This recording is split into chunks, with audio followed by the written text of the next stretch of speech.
দাদু ভাই, দিদি ভাই, আজকে রান্না করব ডালের বড়ি দিয়ে লাউয়ের তরকারি। লাউগুলো ডুমো ডুমো করে কেটে নিলাম।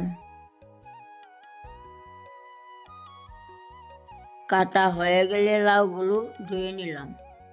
আজকে একটা তরকারি রান্না করছি। ঘরে কয়টা পাঁপড় ছিল, তাই এই পাঁপড়গুলো ভেজে নিলাম। পাঁপড় ভাজা হয়ে গেলে ডালের বড়িগুলোও ভেজে নিলাম। কড়াইয়ে তেল দিয়ে পাঁচফোড়ন দিয়ে লাউগুলোও দিয়ে দিলাম।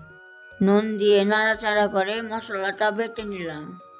কাঁচা লঙ্কা, জিরা নাড়াচাড়া করে হলুদ দিয়ে দুটো কাঁচা লঙ্কা ফাটিয়ে দিলাম।